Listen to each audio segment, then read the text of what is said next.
ये सवाल अक्सर कई लोगों के मन में उठता रहता है कि जिन्हें हम माता पिता, भाई बहन, रिश्तेदार इत्यादि कहते हैं, क्यों वही लोग हमारे अपने बने? क्यों वही दो लोग मेरे माता पिता बने, कोई और क्यों नहीं बना? क्यों मेरा जन्म उन्हीं के द्वारा हुआ, उन्हीं के घर हुआ?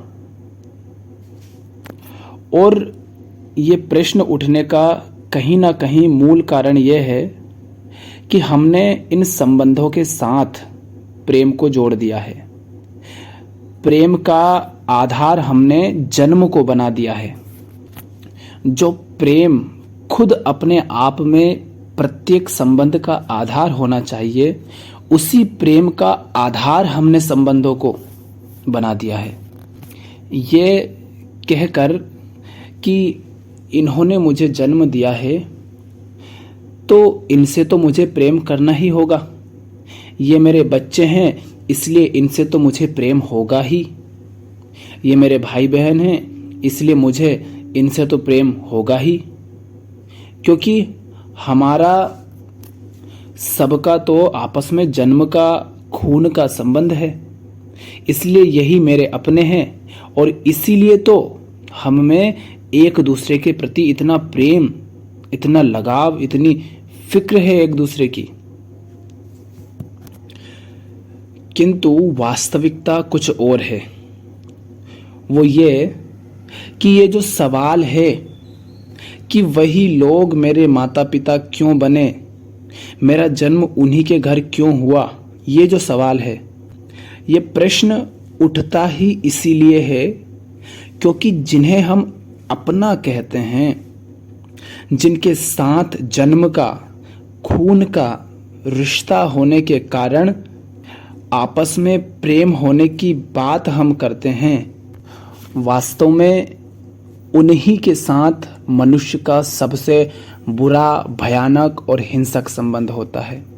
अक्सर मनुष्य उन्हीं संबंधों के कारण दुखी, परेशान और अशांत रहता है। उन्हीं संबंधों में प्रेम कहीं नजर ही नहीं आता। वही संबंध इतने सड़े हुए होते हैं कि ये प्रश्न उठने लगता है कि आखिर इसी घर में मेरा जन्म क्यों हुआ, मुझे इन्हीं से इतना कष्ट क्यों मिल रहा है, ये कैसे अपने हैं? खून के रिश्तों के साथ जो प्रेम जोड़ दिया, ये कैसा प्रेम है जिसमें जीवन नरक बना हुआ है? और फिर क्या होता है? इस बात को समझने में जो नाकाबिल लोग हैं, वो धर्म के नाम पर दुकान चलाने वाले लोग, घर के बड़े बुजुर्ग, समाज, ये सब मिलकर के इस समस्या को समझने के स्थान पर इसे पूर्व जन्म के कर्मों का परिणाम बताकर टाल देते हैं और ये सवाल सुलझे बिना ही यहीं पर दबकर रह जाता है। किंतु क्या वास्तव में प्रेम का जन्म से कोई संबंध है भी या नहीं?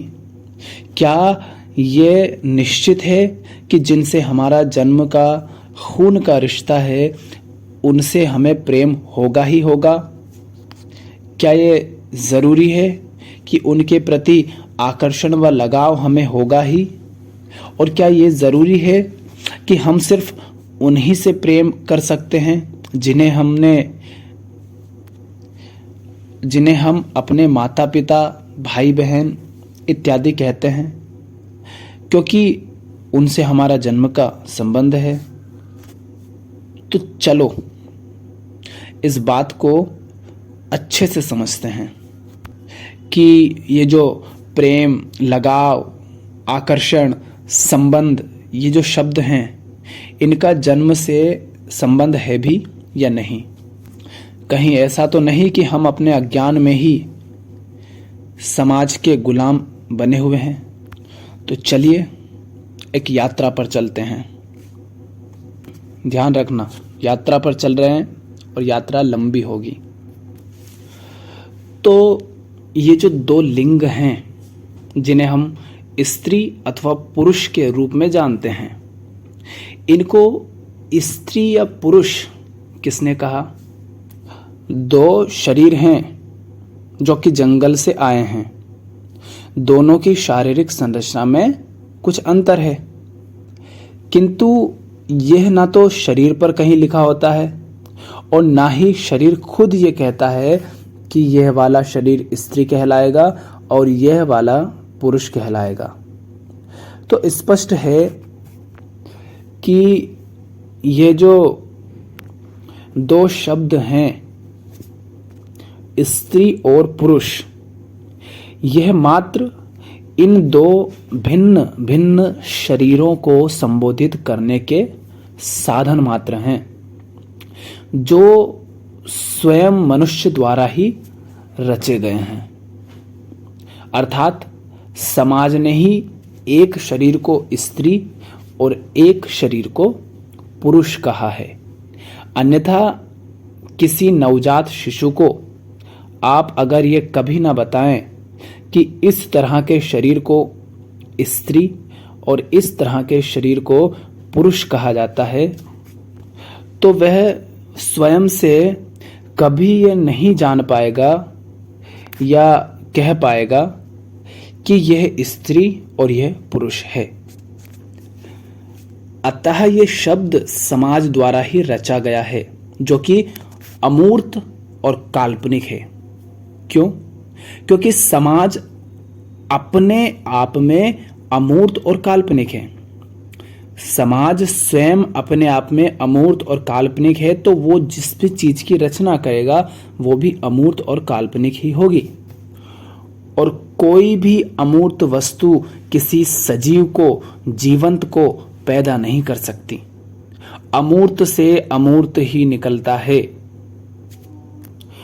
अब अगर इन्हीं दो शरीरों को आप कोई दूसरा नाम भी दे सकते हैं, इसी प्रकार माता पिता और पुत्र पुत्री जैसे शब्द हैं। तो जब ये जो दो विपरीत लिंग हैं, जिन्हें स्त्री और पुरुष कहा जाता है, इनके मिलने से किसी तीसरे शरीर का जन्म होता है, तो उस तीसरे शरीर का जन्म होता है। इनके मिलने से किसी तीसरे शरीर का जन्म होता है, तो उस तीसरे शरीर का और इन दोनों शरीरों का आपस में जो संबंध होता है, उसे किस तरह से संबोधित किया जाएगा, इसके लिए फिर माता पिता पुत्र पुत्री जैसे शब्दों को गढ़ा गया। तो इस तरह वह शरीर जिसे स्त्री कहा गया और जिसे पुरुष कहा गया, ये दोनों उसे उस तीसरे शरीर के लिए क्रमशः माता और पिता कहलाएंगे, और इन दोनों के लिए वह तीसरा शरीर पुत्र अथवा पुत्री कहलाएगा। इसी तरह अगर एक से अधिक शरीरों को उत्पन्न किया जाता, तो उसे भाई बहन जैसे शब्दों से संबोधित कर दिया जाता है। किंतु क्या शब्द अपने आप में कोई जीवंत वस्तु होता है? क्या शब्द ही शरीर होता है? क्या शब्द और व्यक्ति एक ही है? नहीं। शब्द अपने आप में कुछ नहीं होता है। यह तो मात्र एक काल्पनिक विचार है, जो कि किसी वस्तु, व्यक्ति इत्यादि को संबोधित करने के लिए एक साधन के रूप में प्रयोग किया जाता है, जिसमें खुद की कोई जीवंतता, प्रेम अथवा सौंदर्य जैसा कुछ नहीं होता है। शब्दों में सौंदर्य नहीं होता। शब्द व्यक्ति या वस्तु नहीं होता। शब्द का महत्व तो उस व्यक्ति, वस्तु या उस शरीर इत्यादि पर निर्भर करता है जिसके लिए उस शब्द का प्रयोग किया जाता है। एक ऐसी वस्तु जिसको ग्रहण करने से मनुष्य की मृत्यु हो जाती है, उसे आपने, माने आपके समाज ने, विष कह दिया, जहर। इसके विपरीत जिस वस्तु से विष का प्रभाव कम किया जा सकता है, जिससे स्वस्थ हुआ जाता है, उसे आपने अमृत अथवा औषधि कह दिया। अब ये शब्द विष और औषधि अपने आप में शब्द मात्र हैं। विष शब्द जहर नहीं होता और औषधि शब्द स्वास्थ्य नहीं होता, किंतु विष शब्द और औषधि शब्द को जिस वस्तु के साथ जोड़ा गया है उसके आधार पर आपने उसमें अर्थ भर दिए हैं। विष शब्द को आप बुरा समझते हैं क्योंकि ये शब्द उस वस्तु के लिए प्रयोग किया जाता है जिसे ग्रहण करने से आपकी मृत्यु हो सकती है, जिससे जीवन का अंत हो जाता है।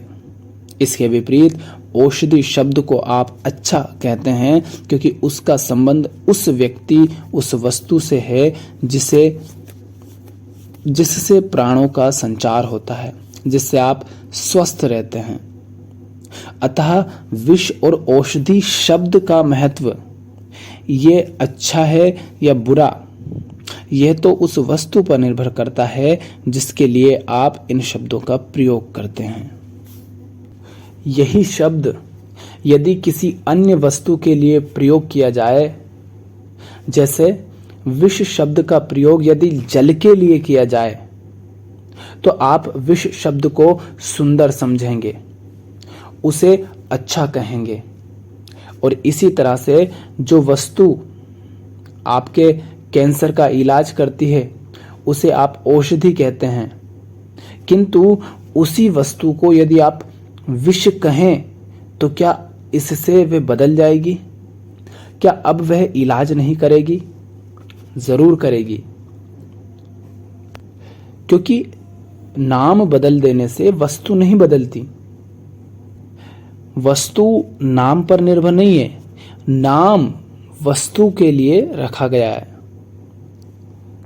तो औषधि इलाज करेगी, वो नहीं बदलेगी, क्योंकि शब्द वस्तु नहीं होता।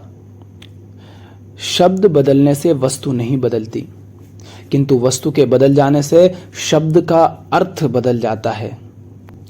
अतः शब्द का अर्थ, उसका महत्व उस वस्तु या उस व्यक्ति या उस काम इत्यादि के गुणधर्म, उसकी प्रकृति पर निर्भर करता है जिसके लिए उस शब्द का प्रयोग होता है। अतः शब्द तो अमूर्त और काल्पनिक होता है, जो कि हमारे, आपके और पूरे समाज द्वारा ही रचा गया है। अतः वापस अब आप अपने घर आइए और देखिए कि जिन्हें आप माता या पिता कहते हैं, क्या उन्हें आई और अब्बू जैसे किसी अन्य शब्द से संबोधित करने पर क्या आपका और उनका रिश्ता बदल जाता है? नहीं।